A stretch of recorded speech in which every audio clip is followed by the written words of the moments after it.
नहीं बोलेंगे। और उद्धव अगर कह दे कि ऐसा कहना है, ठाकुर जी का मन ना हो तो भी ठाकुर जी बोलेंगे। इतना प्रिय है उद्धव ठाकुर जी को। ऐसे श्री उद्धव।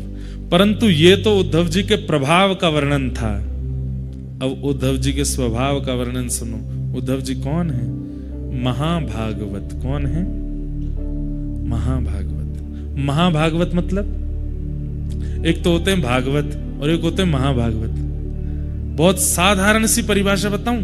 भागवत कौन? भक्तों को ही भागवत कहा जाता है। और महाभागवत तो महाभक्त।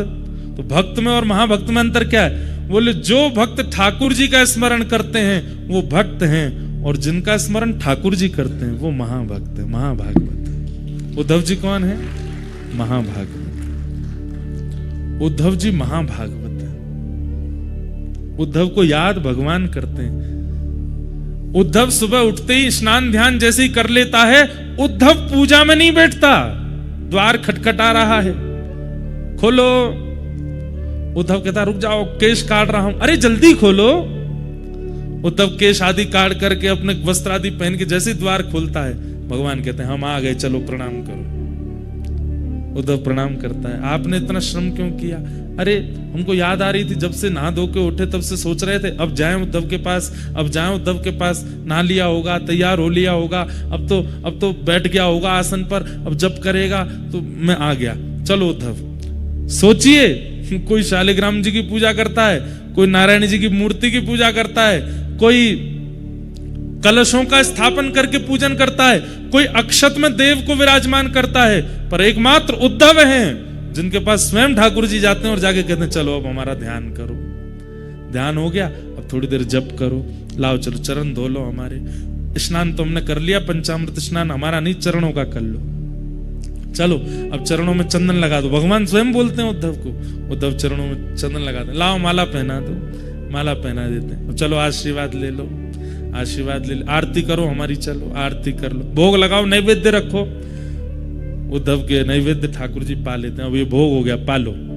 पा लिया, चलो हो गई पूजा संपन्न। बोले जी चलो अब चलते हैं आगे। ये नियम है, क्रम है रोज उद्धव का। रोज ठाकुर जी जाते हैं अपनी पूजा कराने उससे। इतना प्रिय है ठाकुर जी को। ऐसा कौन सा लक्षण है, ऐसा कौन सा गुण है उद्धव में जो कि वो ठाकुर जी को इतना प्रिय है? उन्हीं लक्षणों का वर्णन यहां पर उद्धव जी के पहचान में नवयोगेश्वर संवाद में राजा निमि को बताते हुए योगेश्वरों ने बताया। महाभागवत के लक्षण क्या है? अगर ये आ सकें तो इनको लाने का प्रयास कीजिएगा। महाभागवत का प्रथम लक्षण, सर्वभूतेषु यः पश्येत् भगवद् भावमात्मनः भूतानि भगवत्यात्मन् एष भागवतोत्तमः। भले ही प्रकट रूप में प्रस्तुत नहीं करता, लेकिन उसका हृदय ऐसा ही है। कैसा? सर्वभूतेषु यह पश्येत भगवद भावमात्मना। आंखों के आगे दिखने वाली हर वस्तु में यह विश्वास करता है इसमें भगवान है। ध्यान से सुनिएगा, इधर देखिए सब लोग। आंखों के आगे दिखने वाली हर वस्तु में क्या विश्वास रखता है? इसमें भगवान है। आप लोग यहां से दर्शन करने के लिए जाइए बद्री विशाल भगवान का। हम महाभागवत क्यों नहीं है? क्योंकि हम चलते फिरते यही सोचते हुए जाएंगे बद्री विशाल भगवान तो वहां है। गंगा जी पार करके जो मंदिर है उसके अंदर जाएंगे और फिर वहां पुजारी बैठे होंगे, वही हैं। यहां से वहां तक जितना सब कुछ हमारे सामने आया उनमें भगवत दृष्टि हमारी नहीं हो सकती। हम इस बात को मानते जरूर हैं, जानते जरूर हैं, लेकिन इस बात को विश्वास नहीं करते कि ठाकुर जी सब जगह हैं। पर महाभागवत क्या है?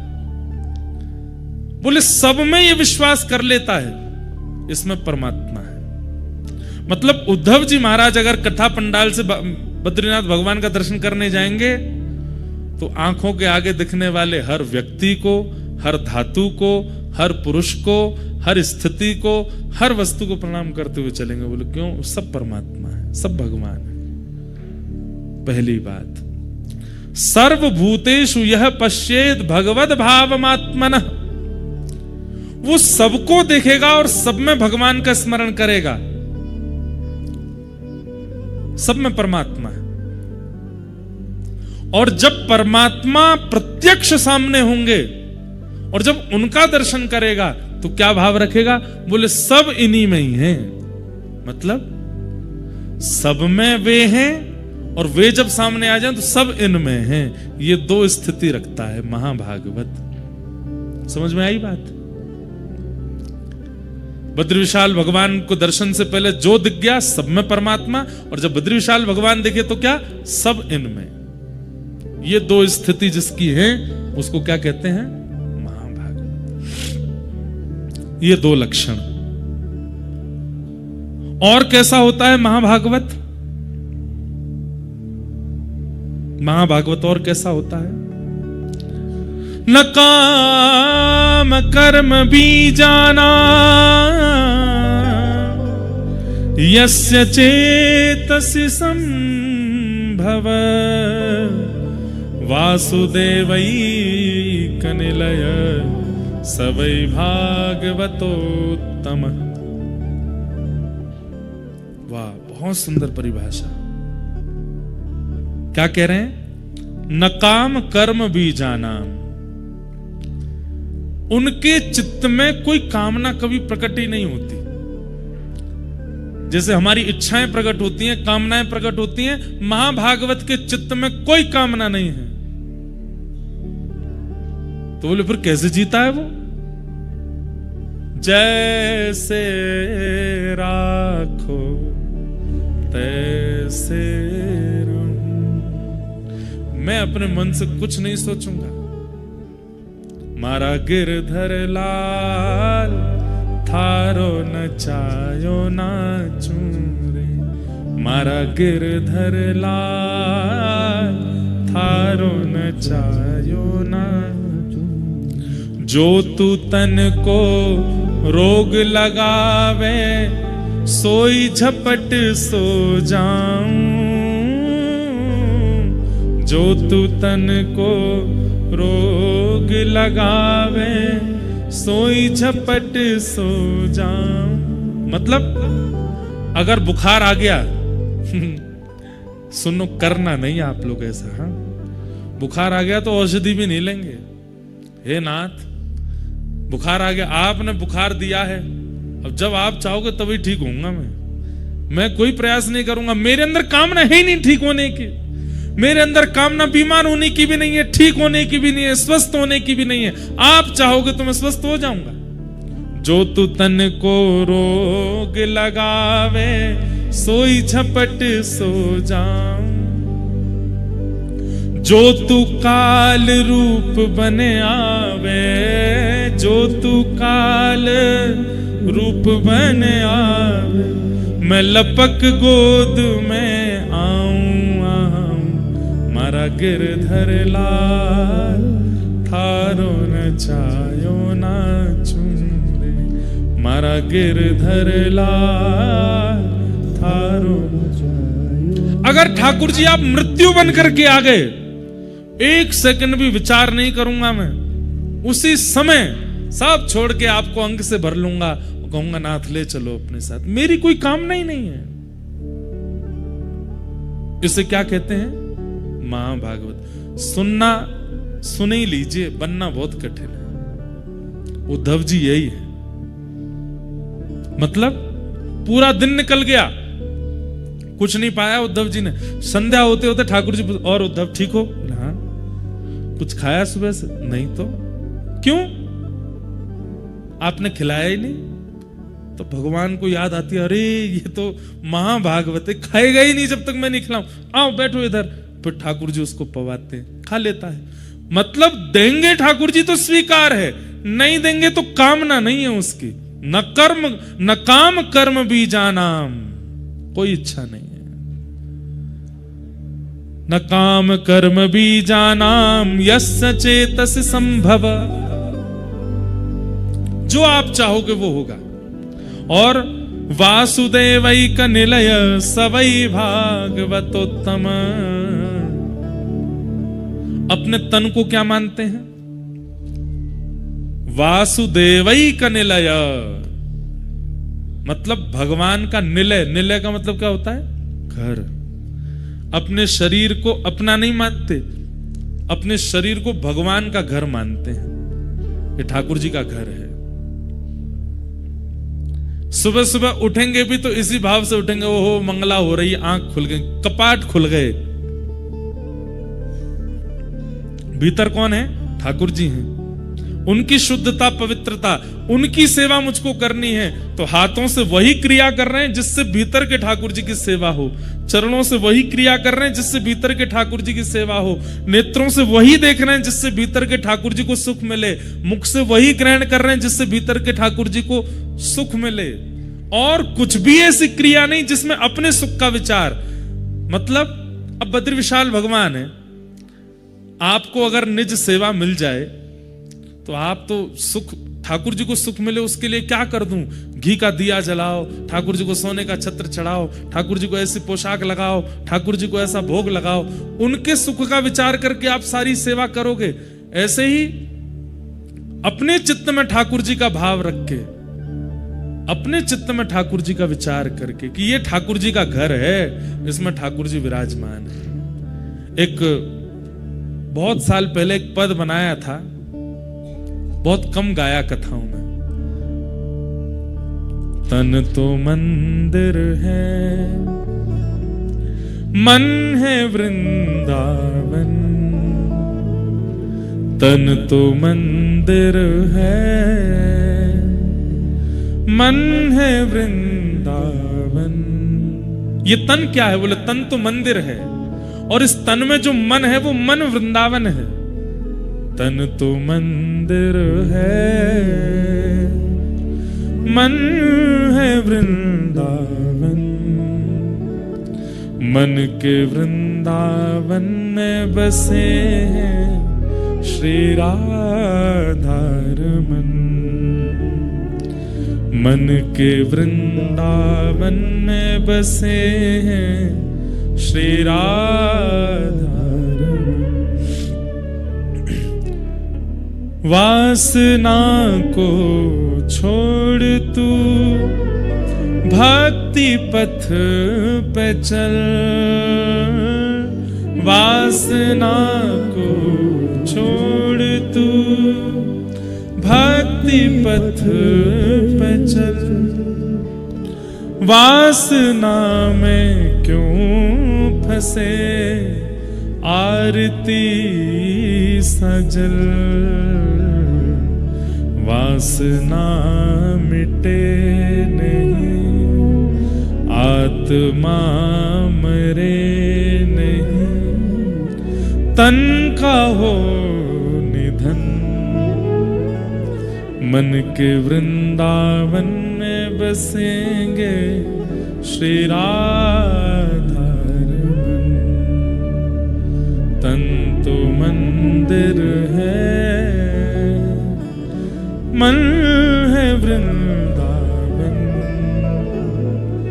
मन के वृंदावन में बसे हैं श्री राधा रमन। ये उत्तम भागवत की भावना है। तन तो मंदिर है, और इस तन में मन क्या है? बोले मन है वृंदावन। और मन के वृंदावन में कौन बसे हैं? बोले श्री राधा रमन। जिस दिन इस बात को केवल बोलेंगे नहीं, सोचेंगे नहीं, विश्वास कर लेंगे, इस तन से ऐसी कोई क्रिया हो ही नहीं सकती जिससे पाप लगे। हम इस तन से पाप करते तब हैं जब इसको अपना मानते हैं और इस पर अपना अधिकार रखते हैं। परंतु ये तन ठाकुर जी का है और इसमें आवास ठाकुर जी का है, ये भावना करके जब इस तन से क्रियाएं की जाती हैं, कोई पाप नहीं होता। तो महाभागवत का दूसरा लक्षण क्या है? न काम कर्म भी जाना। हम आपसे फिर कह रहे हैं, ये कथा दोबारा नहीं होगी, सुन लीजिए। और ये कथा और कहीं होगी भी नहीं, बद्रीनाथ में ही हो सकती है। न काम कर्म बीजानाम यस्य चेतसि संभव। अपने चित्त में कोई कामना नहीं है, अपनी कोई इच्छा नहीं है। प्रहलाद जी महाराज को हिरण्यकश्यप कहते हैं जाओ इसको पर्वत से फेंक दो, तो प्रहलाद जी महाराज की इसमें सफाई नहीं देते। प्रहलाद जी की पिताजी मेरे साथ ऐसा क्यों कर रहे हो, मैंने क्या अपराध किया, क्या गलत किया? नहीं, पिता ने कह दिया पर्वत से फेंकना है, तो प्रहलाद जी पहले ही तैयार हो गए, ले चलिए पर्वत पे फेंक दीजिए मुझे। होलिका दहन के लिए चिता पे बैठाना, पहले ही बैठ गए प्रहलाद जी। बस इतना बोले पिताजी मैं तो ठीक है मुझे बैठा दीजिए, पर बुआ को मत बैठाओ आप। क्यों? मैं तो बच जाऊंगा, ये नहीं बचेंगे। प्रहलाद जी की अपनी कोई इच्छा नहीं है, वो सब ठाकुर जी पर अर्पित करके रहते हैं। ये महाभागवत का लक्षण। मीराबाई अपनी इच्छा से नहीं। मैं भी मीरा चरित्र कह रहा था चंडीगढ़ में, तो वहां पर भी मैंने एक भाव प्रस्तुत किया कि मीराबाई ने मेवाड़ का त्याग तब तक नहीं किया जब तक गोस्वामी तुलसीदास जी की आज्ञा नहीं हो गई। गोस्वामी जी ने जब आज्ञा की तजी ताहि कोटि वैर सम यद्यपि परम स्नेही जाके ही न राम वै देही, तब उन्होंने राम जी की ही आज्ञा मानी कि राम जी आज्ञा कर रहे हैं, छोड़ के चली गई। अपनी इच्छा से कुछ नहीं किया। अपनी स्वेच्छा अगर मीराबाई ने कभी प्रकट की तो वो करी कब? अपने अंतिम दिन, जो मीराबाई का अंतिम दिन था पृथ्वी पर, बस उस दिन मीराबाई ने अपनी इच्छा प्रकट की। प्रीतम ज्यों जाणो सुध लीजो, मीरा के प्रभु गिरधर नागर मिल बिछुरन मत दीजो।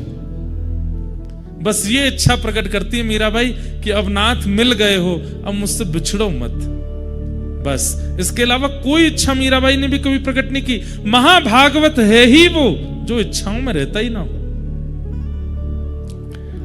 तो महाभागवत का दूसरा लक्षण क्या है कि वो कोई इच्छा नहीं प्रकट करता। तीसरा लक्षण क्या है? वो शरीर को भगवान का ही घर मानता है। इस शरीर में ठाकुर जी विराजमान हैं, तो इस शरीर से वही क्रिया हो जो मंदिर की होती है, और कोई क्रिया इस शरीर से नहीं। महाभागवत का चौथा लक्षण क्या है? न यस्य, ये हम किसके लक्षण बता रहे हैं? महाभागवत। महाभागवत कौन है? कौन है? उद्धव जी। द्वादश महाभागवतम 12 हैं, 12 में से एक उद्धव जी। उनका लक्षण क्या है? न यस्य जन्म कर्माभ्याम न वर्णाश्रम जातिभिः सज्जतेऽस्मिन् अहं भावो देहे वै सहरे प्रिय। बहुत सुंदर।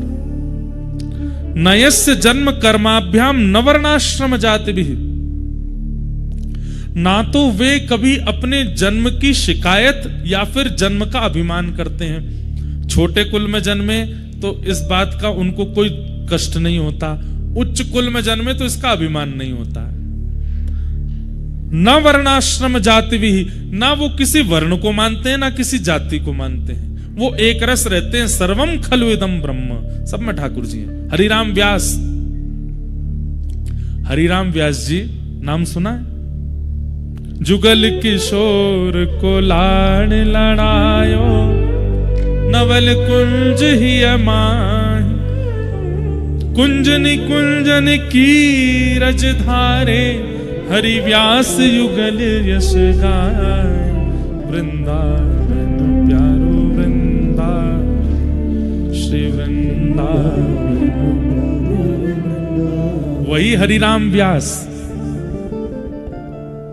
उन हरिराम व्यास जी की चरित्र में आता है, बहुत सुंदर पद है कि सब छोड़ करके ओरछा से वृंदावन आ गए, तो उनके परिवार के लोग उनको ढूंढते ढूंढते आए वृंदावन। और जैसे ही वृंदावन आए तो हरिराम व्यास जी तो घबरा गए, बोले मुझे घर वर नहीं जाना, अब मैं तो यहीं रहूंगा। लेकिन परिवार के लोग माने नहीं। तो हरिराम व्यास जी बोले परिवार कब तक हमको हमारे पीछे पड़ रहा है?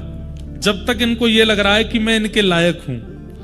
जैसे इनको ये पता चलेगा कि मैं इनके किसी काम का नहीं हूं, ये अपने आप छोड़ के चले जाएंगे मुझे। उसके लिए क्या करना पड़ेगा? तो पागलों की सी हरकत करने लगे हरिराम व्यास जी। और कैसे रहने लगे वृंदावन में?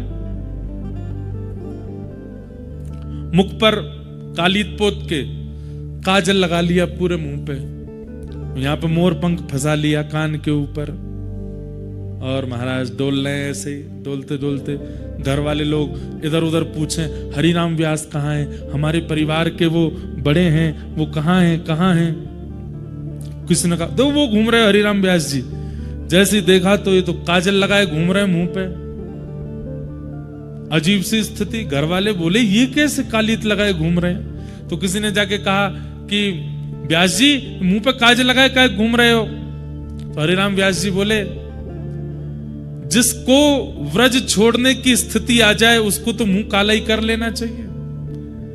हम यहां व्रज रहने के लिए आए, पर ये हमारे परिवार वाले पीछा नहीं छोड़ रहे हैं, हमको वापस ले जा करके मानेंगे, तो अगर वृंदावन से जाने की स्थिति बन जाए तो मुंह तो काला कर लेना ही चाहिए। ये सबसे बड़ी अपमान की बात है हमारे देह के लिए कि वृंदावन प्राप्त होकर के भी छोड़ना पड़ रहा है। घर वाले लोग बोले भैया ये तो बड़ी पागलों की सी स्थिति करते हैं। चले गए। कुछ दिन बाद फिर लौट के आए तो किसी ने बताया, बोले व्यास जी आपके घर वाले फिर आ गए। तो हरिराम व्यास जी फिर एक हरकत करने लगे। क्या करें? आंखों के आगे दिखने वाले हर पेड़ को अपने हृदय से चाचा जी कैसे हो, दूसरे पेड़ को हृदय, अरे मेरे ताऊ जी तुमने ही तो सर्वस्व दिया, अरे तुम तो मेरी बहन हो। मतलब वृंदावन के रूख हमारे माता पिता गुरु बंधु। बोले मेरे असली परिवार तो यही है। परिवार के किसी ने कहा कैसे हो गए असली परिवार? बोले क्यों? धूप पड़ती है तुम छाया नहीं दे सकते, लेंटर लगवाना पड़ता पैसा खर्च करके, पर धूप पड़ती है छाया देते हैं। ये मेरे ताऊ जी हैं। ऐसे बड़े बुजुर्ग घर में होने चाहिए जो ऊपर छाया दें। ये मेरी बहन है। बोले क्यों? भूख लगती है मुझे भोजन देती है, फल देती है। वृंदावन के रूख हमारे माता पिता गुरु बंधु। इस प्रकार पूरे वृंदावन में घूमने लगे। अब तो महाराज घर वाले लोगों को लगा, बोले ये तो पूर्ण रूपेण पागल हो गए, थोड़े बहुत भी नहीं, हमारे किसी काम के नहीं है।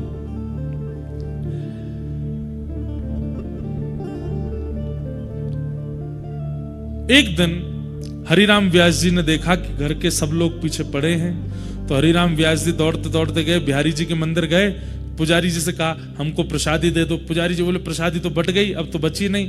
तो वहीं पर एक झाड़ू लगाने वाली मेहतरानी बैठी थी, पूरे नालियों को साफ करके आई थी, उसको प्रसादी मिली थी, वो बैठ के खा रही थी। हरिराम व्यास जी उसके सामने हाथ पसार के बोले थोड़ी सी हमको दो इसमें से। तो मेहतरानी बोली व्यास जी थोड़ा दूर बैठिए, हमसे लोग छुपते तक नहीं है और आप हमारी थाली में से प्रसाद मांग रहे हो। अरे आप हरिराम व्यास हैं, पूरे भारत के विद्वानों पर दिग्विजय प्राप्त कर चुके हैं, आप मुझसे कैसे मांग सकते हैं? मेरे हाथ का छिवा आप कैसे खा सकते हैं? हरिराम व्यास जी बोले देख मैं व्यास तू मेहतरानी, लेकिन चाहे तेरे हाथ में जाए चाहे मेरे हाथ में जाए, प्रसाद अपनी जाति नहीं बदलता। प्रसाद प्रसाद ही रहता है। प्रसाद बिहारी जी का ही रहेगा, प्रसाद पकौड़ी ही रहेगा, प्रसाद कड़ी ही रहेगा। तो मैं और तू ठाकुर जी के प्रसाद को लेके जाति में क्यों विभाजित हो जाते? चल जल्दी दे दे। ये बात सुन के मेहतरानी ने अपने हाथ की प्रसादी दे दी, और जैसी प्रसादी खाई महाराज, व्यास मिठाई विप्र की तामे लागे आग, वृंदावन की स्वपच की झूठन खाइए माग। बोले भैया कोई बड़ा विप्र अगर आपको मिठाई खवा रहा हो तो वहां में आग लगाए दो, लेकिन वृंदावन का एक स्वपच व्यक्ति भी अगर अपनी झूठन दे रहा हो तो उसको खाने में भी कोई लज्जा मत करो। आहा, एक पद और है मुझे मिल नहीं रहा है। वृंदावन के हरिराम व्यास जी कहते हैं कि बड़ी बड़ी पोथियां, हुआ क्या कि जैसे ही मेहतरानी के हाथ से पकौड़ी खाई इन्होंने, तो घर परिवार के लोग बोले काजल लगा के घूम रहे थे तब हमको इतना कष्ट नहीं हुआ, ये वृक्षों से गले मिलते घूम रहे थे तब हमको इतना, पर ये बताओ झाड़ू लगाए हाथ में बैठी है, नाली साफ करके आई है, उसके हाथ से जो है पकौड़ी खा गए। घर वाले लोगों ने कहा अब व्यास जी से हमारा कोई संबंध नहीं, भैया ये पागल हो चुके हैं, हमारे लायक नहीं। तो हरिनाम व्यास जी बोले बताओ, बड़े बड़े वेद मंत्र घर नहीं छुड़वा पाए, बड़े बड़े उपनिषद घर नहीं छुड़वा पाए, एक मेहतरानी की पकौड़ी ने छुड़वा दी, एक मेहतरानी के हाथ की पकौड़ी ने घर छुड़वा दिया। ऐसे हरिराम व्यास। तो ये महाभागवतों के लक्षण है। कैसे भैया देखो, एक बात बोलूं, मैं व्यास मंच से बोल रहा हूं, कई बार अगर मेरे पास वाला भी इस ऐसी हरकत करेगा ना, तो हो सकता है मेरी भी दोष दृष्टि हो जाए, भाई ऐसे कैसे खा रहा है। परंतु ये नहीं है, हम अभी महाभागवत हुए नहीं है, इसलिए हमारे अंदर दोष आता है। महाभागवतों में दोष नहीं होता। जगन्नाथपुरी में नियम है, अगर मैं महाप्रसाद पा रहा हूं और आपको कहीं पत्तल नहीं मिली है, तो आप आकर के मेरी पत्तल में खा सकते हैं, मैं आपको उठा नहीं सकता। ना आपसे मेरी जान है, ना पहचान है, ना आपकी जाति पता, ना नाम पता। अगर आप मेरी पत्तल के सामने आके बैठ गए और मेरे ही महाप्रसाद में से लेकर के खाने लगे, तो महाप्रसाद का नियम कहता है कि आप उससे नाम भी नहीं पूछेंगे उसका और उसको खाने देंगे। स्कंद पुराण में श्री वेदव्यास जी महाराज कहते हैं, केवल मानव नहीं, आप प्रसाद पा रहे हैं महाप्रसाद, और उतने में कोई कुकर सूकर या फिर बिल्ली आ गई और उसने आकर के अपनी जीभ से आपके महाप्रसाद को चाटना शुरू कर दिया, आप उसको भी नहीं भगा सकते। ये महाप्रसाद की महिमा है। इसलिए श्री जगन्नाथपुरी में यह स्थिति लागू है आज भी। हम तो वहां कभी एक पत्तल में अकेले बैठ के पाते नहीं, हम तो सब अपने ब्राह्मण देवता सब लोग बैठते हैं, आसपास बैठ जाएंगे, कभी इसके में से दाल उठा के पा ली, इसके में से चावल पा लिए, कुछ ज्यादा पड़ जाता है, पेट भर गया, खब नहीं रहा, तो एक को बैठा, भाई तुम बैठो तुम पाओ। और वहां ये नियम है, वो महाप्रसाद अपवित्र नहीं होगा, क्योंकि वहां का महाप्रसाद भी महाभागवत है।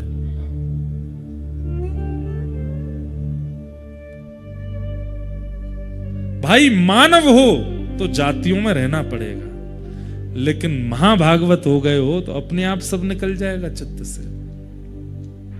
पर बिना महाभागवत हुए भी अगर आज जाति आदियों के ये सब नियम नहीं मान्य तो फिर उसमें भी दोष लगेगा। चित्त में महाभागवत स्थिति होनी चाहिए। न यस्य जन्म कर्माभ्याम न वर्णाश्रम जात भी सज्जतेस्मिन् अहम भावो देहे वही सहरि प्रिय। जिसका चित्त इस प्रकार का निर्माण हो चुका है और इस प्रकार के नियमों से जो व्यक्ति रहता है, सहरि प्रिय, वो हरि को प्रिय है, ठाकुर जी को प्रिय है। और हरि प्रिय जो वही तो महाभागवत है। महाभागवत का छठवां लक्षण क्या है? न यस्य स्वपर इति वित्ते स्वात्मनिवाभिदा सर्वभूत समशांत स वै भागवतोत्तम। न यस्य स्व पर इति, ये मेरा है, ये तेरा है, ये तेरा है, ये उसका है, ये इसका है, ये भावना है नहीं। सबई भूमि गोपाल की, सब ठाकुर जी का है। ये चित्त में जिसकी स्थिति रहती है वो महाभागवत है। सबई भूमि गोपाल की, सब ठाकुर जी का है। मैं भी ठाकुर जी का हूं, आप भी ठाकुर जी को हो, ये सब स्थितियां ठाकुर जी की हैं। न मेरा न तेरा न स्व पर इति, इस भाव में जो रहता है वो भगवान को अति प्रिय है। हाँ, कई लोग ऐसा होता है कि इस भाव को चित्त में धारण करके लड़ने और पहुंच जाते हैं। सब भगवान का है, तुम कैसे अधिकार जमा सकते हो? सारी भूमि भगवान की है, पर्वत भगवान के हैं, नदियां भगवान की हैं, कथा भगवान की है, तुम कैसे अधिकार? ये भी महाभागवत का लक्षण नहीं है। मैंने कहा ना, वो अपनी प्रकट स्थिति में उस भाव को प्रकट नहीं करेगा, पर चित्त से ऐसा ही है जो जो मैंने बताया।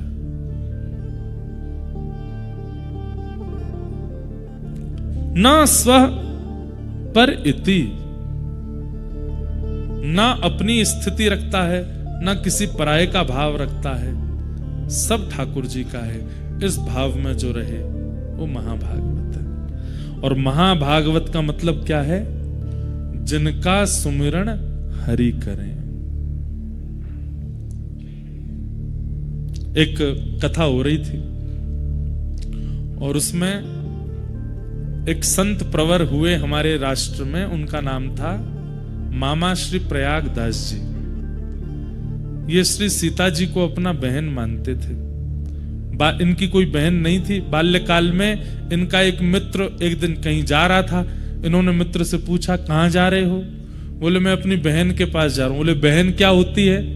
बोले कि मैं एक ही माता पिता के, एक मैं पुत्र हूं, एक मेरी बहन भी है। अच्छा, तो मेरी बहन कौन है? बोले, अपने माता पिता से पूछो। अपने माता पिता के पास जाकर के रोने लगे, मेरी बहन कौन है, मेरी बहन। अब इनकी बहन तो थी नहीं, तो माता जी ने कह दिया, सिया जी तेरी बहन है। तो मामा प्रयागदास जी बोले, सिया जी कहाँ है? बोले, उनकी शादी हो गई। तो कहाँ रहती हैं? बोले, अयोध्या जी में रहती हैं। अच्छा, मेरे जीजा जी कौन है? बोले, जीजा जी तुम्हारे राम जी। इतना अखंड विश्वास कर लिया इस बात पर, अब तो मां के पीछे पड़ गए, मैं बहन के घर जाऊंगा। तो बोले, चला जा अयोध्या। बोले, बहन के घर खाली हाथ नहीं जाते, खीर बना के दो। मैया से खीर बनवा के ले गए और अयोध्या में जाकर के सबसे ये नहीं पूछे सिया जी कहाँ हो? बोले, मेरी बहन कहाँ है? अब सब लोग बोले, तुम्हारी बहन हमको क्या पता कहाँ है? कोई नाम पता है? वो नाम पता तो नहीं, बस बहन का नाम, जीजा जी का नाम पता। बोले, क्या नाम है? बोले, बहन है सीता जी, जीजा जी है राम जी। संत जनों के नेत्र सजल हो जाते। वाह, अच्छा तुम्हारी बहन है? बोले, हाँ, मेरी माँ ने कहा उनका ब्याह हो गया, मेरे को याद ही नहीं वो कैसी दिखती हैं, मैं देखने आया हूं उनको।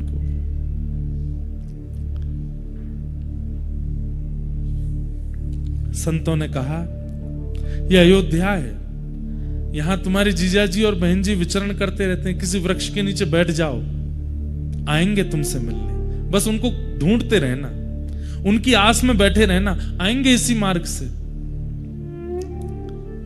मामा प्रयागदास जी बोले, कब तक प्रतीक्षा कर? ओ, मुझे कैसे पता चलेगा कि मेरी बहन है? मैंने तो कभी देखा नहीं। बोले, अरे तुम्हारी बहन छोटे मोटे घर में नहीं भी आई है।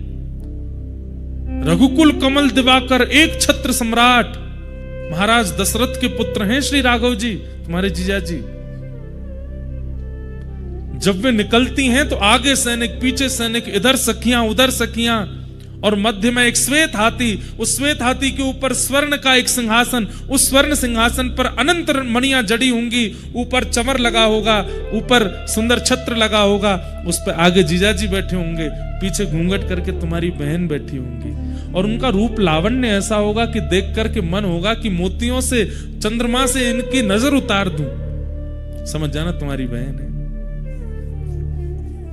मामा प्रयागदास जी बैठ गए, प्रतीक्षा कर रहे हैं कहीं से श्वेत हाथी आएगा। करते करते एक दिन व्यतीत हो गया, नहीं आई सिया जी। तो प्रयागदास जी रोने लगे, कैसी बहन हो आप? दुनिया के भाई जब अपनी बहन के यहां जाते हैं तो बहन पलकें बिछा करके भैया का स्वागत करती है, और मैं यहां पूरी दिन निकल गया और मेरी बहन पूछने तक नहीं आई कि भैया तुम भूखे हो। मां ने खीर बना के भेजी, खीर भी ठंडी हो गई। कैसी बहन हो आप? करके जैसे ही रोने लगे, इतने में देखा नगाड़े बजने लगे, बड़ी बड़ी बाजे बजने लगे, सैनिक सब ढोल नगाड़े बजाते हुए आ रहे हैं, सावधान कर रहे हैं सबको। इतने में ही असंख्य हाथी और सुंदर सुंदर हाथियों पर चमड़ उड़ाए जा रहे हैं। 2 हाथी आगे, 2 हाथी पीछे, और बीच में एक श्वेत हाथी, और उस श्वेत हाथी के ऊपर सुंदर स्वर्ण का सिंहासन, और आगे रघुकुल कमल दिवाकर श्री राघव जी मंद मंद नेत्रों से इधर उधर देखते हुए, और पीछे घूंघट करे श्री सिया जी बैठे। अब तो मामा प्रयागदास जी चिल्लाने लगे, बहन जी रुक जाओ, जीजा जी ने रुक जाओ, अरे मैं आपका साला आया हूं।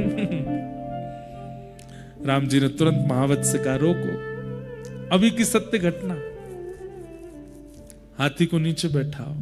नीचे बैठा है, सिया जी उतर करके आई, और उतर करके आकर के देखा नेत्र सजल हो गए सिया जी के, लिपट गए मामा प्रयागदास जी। बहन जी आपने मेरी सुध नहीं ली, मैंने पहली बार देखा आपको, माँ ने बताया आप बहुत सुंदर हैं और देखिए ना आप सुंदर ही हो। सिया जी ने खीर पाई, खूब सुंदर लड्डू पवाए, और उसके बाद जब जब उनकी इच्छा होती तब तब सीता जी ने कह दिया जब इच्छा करोगे बस याद कर लेना हम दोनों आ जाएंगे। जब जब उन्होंने इच्छा प्रकट की तब तब आकर के राम जी ने उनको दर्शन दिया। तो एक बार की बात, कथा सुन रहे थे तो कथा में व्यास जी ने वन गमन का प्रसंग सुना दिया। उन्होंने वो पहली बार ही सुना था। और वन गमन में उन्होंने जब बताया कि कैकेयी महारानी ने जाकर के दशरथ जी से 2 वरदान मांगे और एक वरदान में कहा कि भरत को राज्य गद्दी, दूसरे में कहा राम को वनवास। ये सुनते ही प्रयागदास जी रोने लगे, नहीं मेरे जीजा जी वन में नहीं जाएंगे। लेकिन व्यास जी तो सुनाते जाए, चुपचाप बेचारे सुनते गए। और जैसे ही प्रसंग आया कि सीता जी के पास गए और सिया जी से जाके कहा कि तुम यहीं रह करके पूरे कुल की रक्षा करना, सेवा करना। और सीता जी कहने लगी नहीं नहीं मैं तो आपके संग चलूंगी। सीता जी कहने लगी मैं आपके संग चलूंगी। तो प्रयागदास जी तो इतने फूट फूट के रोए। और जैसे ही सुना कि रथ में आरूढ़ होकर के राम जी और सिया जी अयोध्या छोड़ के वन चले गए, मूर्छित हो गए वहीं पे। हाँ नाथ हाँ नाथ हाँ नाथ हाँ नाथ कहते कहते रोने लगे। लोग बाग सब में हड़कंप मच गया, सब श्रोताजन उठ गए, अरे व्यास जी कोई बेहोश हो गया। बोले पानी डालो। जैसे तैसे होश में आए, आंखें लाल और नेत्रों से अविरल अश्रुधार, पूरा शरीर कांप रहा है। दौड़ करके व्यास जी के पास गए, बोले मेरे भैया और मेरी बहन और मेरे जीजा जी कौन से वन में गए थे? बोले चित्रकूट के वन में गए। उसी समय दौड़ करके अपने घर गए और घर जाकर के, सुनिएगा, घर जाकर के खटिया ली, खटिया के साथ रजाई ली। बोले जंगल में सोते होंगे, उनको ओढ़ने को नहीं मिलता होगा, लेटने के लिए खटिया नहीं मिलती होगी। खटिया ली, रजाई ली, अचार का डिब्बा लिया, खाते होंगे क्या मिलता होगा उनको, बढ़िया सुंदर सुंदर सामग्री जो जो वन में होनी चाहिए एक व्यक्ति की जरूरत के लिए सब इकट्ठी कर ली। और खटिया के ऊपर डाल करके सारा सामान पूरा धर के, कपड़े लत्ता आदि, वस्त्र सौल आदि, बहन के लिए सुंदर पादुका, जीजा जी के लिए सुंदर पादुका, सब सामग्री लेकर के और सिर पर धारण करके चल दिए चित्रकूट। और रोते जा रहे रास्ते पर। चित्रकूट के वन में पहुंच गए और वन में जाकर के सब रख दिया। और उनको तो वरदान था कि जब स्मरण करोगे आ जाएंगे।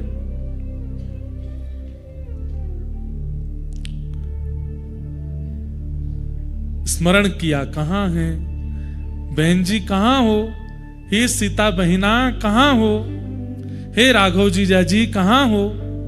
हे हमारे पहुना आप कहां हो? ऐसे चीख चीख के पुकारने लगे। इतने में ही सीता जी बोली, अरे देखो प्रयागदास जी ने कहीं से हमारा वनवास सुन लिया है, अभी जाके वन में ढूंढ रहे हैं। सीता जी इतने में प्रकट हो गई, राम जी प्रकट हो गए, तुरंत चरणों में लिपट गए। बोले कि अरे आप तो कृपा करो, आप वन में क्या कर रहे हैं, आप वन में क्यों घूम रहे हैं? सिया जी बोली नहीं नहीं नहीं, वो 14 वर्ष का वनवास हुआ था, पर 14 मिनट ही हम लोग वन में रहे, उसके बाद दशरथ जी हमको वापस ले आए और फिर जनक जी भी ले आए और सब ला करके हमको राजमहल में बैठा दिया। अब वनवास नहीं है, वो तो हो गया पूरा, 14 मिनट के लिए गए थे भैया, कर करा के आ गए वापस, आप चिंता मत करो बिल्कुल भी। प्रयागदास जी बोले मैं तो आपके लिए खटिया लेके आया, रजाई लेके आया, सब सामान लेकर के आया कि आप कहीं वन में होंगे आपको कष्ट नहीं हो। वो नहीं नहीं हमारा तो वनवास पूरा हो गया, अब आप प्रेम से खटिया लाए हो, इस पर पड़ जाओ, प्रेम से आनंद करो, कोई चिंता की बात नहीं है, हम राजभवन में सुख ले रही हैं। बस ये सुनते ही प्रयागदास जी नाचने लगे। बोले मेरी बहन सुख में है ना, कोई कष्ट तो नहीं? राम जी को बोले बिल्कुल कष्ट नहीं देना इनको। राम जी बोले बिल्कुल नहीं देंगे, चिंता मत करो। महाराज एक पेड़ के नीचे खटिया बिछा ली। उसी दिन जब ये सुन लिया कि सिया जी सुखी हैं, उस दिन के बाद अपनी अंतिम श्वास तक प्रयागदास जी ने भजन ही नहीं किया, पड़े रहते बस। कोई आगे कहता भजन कर लो, बोले क्या करना, हमारी बहन सुखी है, अब क्यों भजन करना? बहन को कष्ट होता, किसी प्रकार की कोई पीड़ा होती तो उसके लिए भजन करते। हमारी बहन तो आके बता के गई बहुत प्रसन्न है, वो तो कनक भवन में विराजती हैं, आनंद से रहती हैं। पेड़ के नीचे खाट बिछी है, खाट के नीचे सरवा, प्रयागदास अलमस्ता सोवे, राम लला को सरवा। हम तो अलमस्त आनंद ले रहे हैं, यहां पे सुख ले रहे हैं, हमको कुछ करने की आवश्यकता नहीं। ये महाभागवत है। हम यहां आपको कितना व्रज से ठाकुर जी छोड़ के चले गए, कितनी कथा सुना देते, कुछ होता है? कुछ नहीं होता। यशोदा मैया व्याकुल हो गई, लाला मत जावे, हमें छोड़ के मत जावे। हम लोग सुन के रो जाएंगे, इससे ज्यादा कुछ नहीं होगा। पर प्रयागदास जी तो व्याकुल हो गए।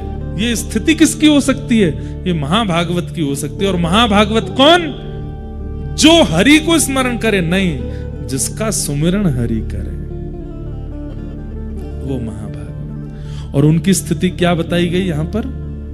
नयस्य स्व पर इति, जो अपने पराये का भेद नहीं रखता। सब ठाकुर जी का है, सब स्थिति ठाकुर जी की है, सब भाव ठाकुर जी के हैं, सब कथा ठाकुर जी की है। ऐसे महाभागवत हैं कौन? श्री उद्धव जी महाराज। वो उद्धव यहां पर विराजमान है। महाभागवतों के लक्षण, ऐसे महाभागवत हैं श्री उद्धव जी। तो ऐसे उद्धव जी को भगवान ने बद्रिकाश्रम भेजा है। अब यदुवंशियों को शाप लग चुका है। यहां से कथा सुनिए। हम थोड़ा सा उद्धव कृष्ण संवाद में प्रवेश करके फिर आज के प्रसंग को विराम देंगे। यदुवंशियों को शाप लग चुका है, और आपको जानकर के आश्चर्य होगा कि यदुवंशियों को शाप किस दिन लगा? जन्माष्टमी के दिन। ठाकुर जी का जन्मदिन था उस दिन, और पूरे देवी देवता सब भगवान को प्रणाम करने के लिए आए थे। भगवान को प्रणाम करते हुए सब देवताओं ने भगवान को वंदन किया। नतास्मते नाथ पदारविंदम, बुद्धिन्द्रिय प्राण मनोवचो भी, यद्यत्यतेऽन्तर्हृदि भावयुक्ते, मुमुक्षुभिः कर्मयोरुपपाशात्। देवताओं ने आकर के भगवान को प्रणाम किया, और प्रणाम करते हुए सब देवता भगवान को वंदन करने लगे। आपके चरण कमलों की महिमा, आपके मुखमंडल की महिमा, आपकी बुद्धि की महिमा, आपके स्वभाव की महिमा, सब महिमा गाने लगे। भगवान थोड़ी देर महिमा सुनते सुनते बोले, मूल बात पे आओ, बात क्या है? इतना महिमा मंडन क्यों कर रहे हो? सब देवताओं ने कहा, भगवान, भूमेर्भारावताराय पुरो विज्ञापितः प्रभो। हे नाथ, आप जिस कारण से अवतार धारण किए थे वो काम आपका पूरा हो गया। भगवान के अवतार के कारण क्या है? पहला कारण धर्म संस्थापनार्थाय, धर्म की स्थापना। दूसरा कारण क्या है? वैष्णव संत और भक्तों को दर्शन, वो भी पूर्ण हो गया। तीसरा कारण क्या है? राक्षस दुष्ट और दैत्यों का वध। ये भगवान का कारण है आगमन का। देवताओं ने जाकर के कहा कि नाथ, आपका अब कारण पूरा हो चुका है, अब आप वापस वैकुंठ चलो, अपनी लीला पूरी कर दीजिए। और आज तो यदुवंशियों को शाप भी लग गया है, अब नाथ आपको वापस चलना चाहिए। देवताओं की बात सुनकर के भगवान थोड़े गंभीर हो गए, और गंभीर होकर के बोले, मैं अगर चला गया तो मेरे भक्त कहां जाएंगे? मैं अगर चला गया तो मेरे आश्रय में जीने वाले ये सब लोगों का कल्याण कैसे होगा? मैं अगर चला गया तो इस पृथ्वी की रक्षा कौन करेगा? धर्म की स्थापना जो मैंने करी है वो कैसे पूर्ण होगी? तब देवता जन भगवान से कह रहे हैं कि हे नाथ, आपने जितने भी लीलाएं की हैं, उन लीलाओं का श्रवण, कथन, पठन और विचार अब यही मानवों का कल्याण करेगा। आपकी उपस्थिति आवश्यक नहीं है अब मानव कल्याण के लिए। आपकी लीला का अनुसरण और आपकी लीला का चिंतन, कथा का श्रवण, उसी से ही मानव का कल्याण हो जाएगा। कृपा करके अब तो आप चलिए। तब भगवान ने मन में विचार किया, और यहां पर स्पष्ट ब्रह्मा जी कहते हैं कि भगवान कितने वर्ष के हो गए आज जन्माष्टमी है, तो यहां लिखा है सारस्वतम व्यतीयाय पंचविंशाधिकम प्रभो। बोले कितने वर्ष के हो गए आज ठाकुर जी? बोले 125 वर्ष के हुए। उद्धव कृष्ण संवाद जन्माष्टमी को ही प्रारंभ हुआ है, और 125 वर्ष की आयु में ठाकुर जी ने उद्धव को यह ज्ञान उपदेश दिया है। महाभारत का युद्ध बताते हैं, उस समय ठाकुर जी 80 या 90 के मध्य में थे, लेकिन भगवान की आयु सुनकर के आप किसी भी रूप में भगवान की वृद्धावस्था का अनुभव मत कीजिएगा।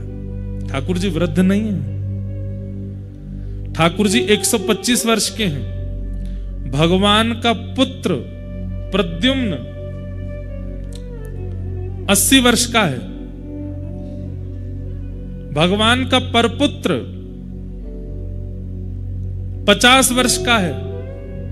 लेकिन जब एक साथ भगवान, पुत्र और परपुत्र तीनों खड़े हो जाते हैं तो भगवान लगते हैं बालक। 16 वर्ष के बालक कैसे? भगवान की अवस्था 16 वर्ष की रहती है।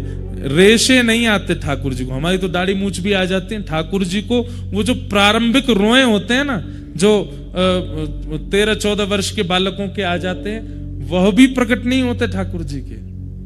तो भगवान की आयु 125 वर्ष है, पर शरीर पर कोई भी भाव ऐसा नहीं है कि कमर झुक गई हो, लंगड़ा के चल, कुछ नहीं। 16 वर्ष के लाला की तरह उछल कूद करते घूमते हैं सब जगह। एक बाल भी श्वेत नहीं है ठाकुर जी का। काल का प्रभाव नहीं होता। तो आज भगवान 125 वर्ष के हो गए, और उस समय देवताओं ने आकर के भगवान से प्रार्थना की कि नाथ अब चलिए। भगवान बोले ठीक है, हम योजना बना करके आते हैं, तुम सब वैकुंठ में व्यवस्था करो। और उसी समय भगवान ने उद्धव को बुलाया और उद्धव से कहा, उद्धव अब लीला संवरण का समय आया है। मैं समस्त यदुवंशियों को लेकर के जाऊंगा और जाकर के सोमनाथ भगवान का यज्ञ कराऊंगा, वहीं इनको शाप लगेगा और धीरे धीरे फिर ये यदुवंशी आपस में लड़ झगड़ करके मरेंगे। लेकिन तुम यहां रहोगे। तुम्हें मैं कुछ ज्ञान उपदेश करना चाहता हूं, वो तुम बहुत ध्यान से सुनो। उद्धव जी के नेत्रों में आंसू भरे। लीला संवरण की बात क्यों कर रहे हैं ठाकुर जी? और जब सब यदुवंशियों को संग ले जा रहे हैं तो मैं भी तो आपका हूं, मुझे भी ले चलिए। मैं आपके साथ क्यों नहीं जा सकता? ठाकुर जी बोले, तुम उत्तराधिकारी हो। किसके? मेरी भक्ति गादी के उत्तराधिकारी हो। मैंने धर्म का उत्तराधिकारी दुनिया को बना दिया, लेकिन मैंने जो भक्ति प्रेम की व्यवस्था की है उसके उत्तराधिकारी तुम हो उद्धव। इसलिए तुम्हारा रहना आवश्यक है। और तुमने कामना की है व्रजमंडल की प्राप्ति की, इसलिए तुम्हें तप करना पड़ेगा। तो इसलिए अब तुम रहोगे यहां पर। क्या आज्ञा है मेरे लिए? तब भगवान प्रथम आज्ञा देते हैं।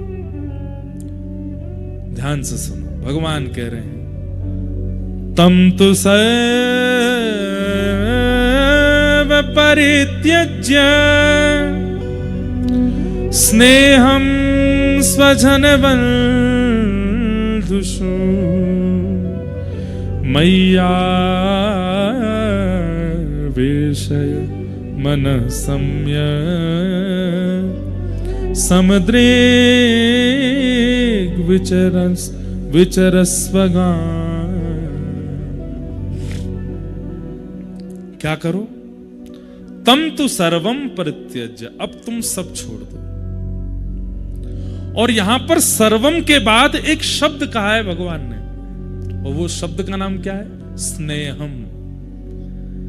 बोले तुम्हारा सब लोगों से जो स्नेह है उस स्नेह का त्याग कर दो।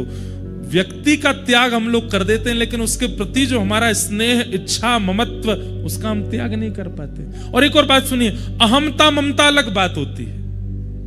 श्रीमद् भागवत जी के प्रारंभ में अहमत्व और ममत्व के त्याग की बात आती है, लेकिन आज ठाकुर जी ने भागवत जी के विश्राम में एक शब्द और कहा है, क्या? स्नेहम परित्यज्य। सब लोगों को छोड़ना बड़ी बात नहीं है। अब आप छोड़ छाड़ करके बद्रीनाथ आ गए, पर चिंता लगी भैया घर में क्या हो रहा होगा, वो क्या कर रहे होंगे, वो कैसे कर रहे होंगे, अब क्या हो रहा होगा, कहीं ऐसे खराब तो नहीं कर दिया होगा। फिर फोन लगा, अब तो नेटवर्क आने लगे। हम तो उस काल में बद्रीनाथ आए जब यहाँ पे घूमना पड़ता था, तब कोई आके बोलता था सुनो कहाँ, हेलीपैड के पास जाओ, वहां नेटवर्क है। वहां जाके फोन लगा रहे हैं घर वाले, हाँ ठीक हो, सब ठीक है। 3 दिन से घर वाले रो रहे हैं, क्यों? कोई अते पते ही नहीं है, गया है। 3 दिन बाद फोन लगा तो पता चली कि हाँ ठीक है, जीवित है। ऐसी स्थिति थी बद्रीनाथ की। गीजर नहीं होते थे कमरों में, तप्त कुंड की बाल्टी आती थी 15 रुपए में, और वो बाल्टी जब तक कमरे पे आती तब तक ठंडा ही हो जाता था। बच्चे कुछ जितना वो गर्म होता था उसी से ही नहाना पड़ता था। कई बार तो बेचारे कोई स्नान करने के लिए गए, उनको पता चली कि तप्त कुंड का पानी, और सोचा गर्म ही होगा, मग्गा डाल के जैसे ही डाला भीतर से ही चीख निकली महाराज। वो सब स्थिति भी देखी है। चाय बनी, बन के कमरे में आई है, तब तक तो वो शरबत हो चुकी है। ऐसा बद्रीनाथ भी रहा है। गीजर नहीं होते थे, फोन के नेटवर्क नहीं होते, इंटरनेट तो चलता ही नहीं था। 2022 तक भी नहीं चलता था इंटरनेट। अब तो सब सुविधाएं हो गई यहां पे, पर हम सब छोड़ के आ जाते हैं, पर हमारा स्नेह नहीं छूटता। ठाकुर जी कहते हैं, उद्धव अब तुम स्नेह का त्याग करो। स्वजन वंदिषु, तुम्हारे जितने भी स्वजन हैं, जितने भी बंधुजन हैं, जितने भी प्रियजन हैं, इन सब से अब तुम स्नेह का परित्याग कर दो। क्योंकि जब तक ये स्नेह इस चित्त में रहेगा, भले शरीर से तुमने किसी का भी त्याग कर दिया हो, मेरी प्राप्ति नहीं हो पाएगी। क्योंकि मेरी प्राप्ति देह से नहीं, स्नेह से ही होती है, और वो स्नेह अभी भी तुम्हारा उनमें है, तो मैं कैसे मिलूंगा? इसलिए तुम स्नेह का परित्याग करो। स्नेह कैसा होता है? चिंतन के रूप में होता है। भले ही जीव शरीर से सामने नहीं है, भले ही जीव वार्ता से सामने नहीं है, भले ही उस जीव की चर्चा भी हमारे आसपास नहीं हो रही, पर हमारे चिंतन में उसका ध्यान बना हुआ है। कैसा है, क्या? यही चिंतन, इसको स्नेह कहते हैं। और जब तक ये स्नेह का त्याग नहीं होगा, तब तक भक्ति मार्ग में तुम उपलब्धियों के रूप में अपने हृदय की स्वच्छता कर लोगे, बुद्धि की स्वच्छता कर लोगे, अपने विवेक की प्राप्ति कर लोगे, पर मेरी प्राप्ति नहीं हो पाएगी जब तक स्नेह नहीं जाएगा। समझ रहे हैं बात को? इस भक्ति मार्ग में आगे चल के बहुत उपलब्धियां मिल जाएंगी आपको। आप विवेकी हो जाओगे, आपको आपत्ति विपत्तियों की पीड़ा आनी बंद हो जाएगी, आप सबसे परा होते चले जाओगे। बिल्कुल एक मठ मंदिरों में रहने वाले तपस्वी की भांति आपकी स्थिति हो जाएगी, लेकिन कृष्ण दर्शन नहीं होंगे। क्यों? क्योंकि स्नेह अभी चित्त में है दूसरे के प्रति। ठाकुर जी कहते हैं, उद्धव क्यों 1000 वर्ष लग जाते हैं तप करने के बाद मेरे दर्शन में? किसी को 1000 वर्ष, किसी को 500 वर्ष, किसी को 100 वर्ष, इतना समय क्यों लगता है? बोले इन अवधियों में तप कितना कर रहा है ये नहीं देखता मैं ये देखता हूं तप से स्नेह कितना खत्म कर रहा है दूसरों से। और जैसे ही वो स्नेह शून्य होगा और मेरे दर्शन की लालसा उसके चित्त में प्रकट होगी, मैं प्रकट हो जाऊंगा। उद्धव बोला, योगेश, यहां से अब उद्धव कृष्ण संवाद प्रारंभ हो चुका है। बस प्रथम भाव कह के हम आज की कथा को विराम करेंगे। उद्धव जी महाराज कह रहे हैं, भगवान ने आज्ञा करी है कि स्नेह का परित्याग करो। और किससे? स्वजन बंधुषु, अपनों से और बंधुजनों से। और अब यहां उद्धव कह रहे हैं, योगेश योग विन्यास योगात्मन योग संभव निःश्रेयसाय में प्रोक्त त्याग संन्यास लक्षण त्यागोयम दुष्करो भूमन् कामानां विषयात्मभिः सुतरां त्वयि सर्वात्मन् भक्तैरिति मे मति। हे नाथ, योगेशः योग विन्यासः योगात्मा योग संभव। हे योगियों के अधीश्वर, मुझे सन्यास के लक्षण बताइए। आपने कह तो दिया कि स्नेह का परित्याग कर दो, पर यह बहुत कठिन है। त्यागोयम दुष्करो भूमन, त्याग करना बहुत कठिन है संसारी जीव के लिए।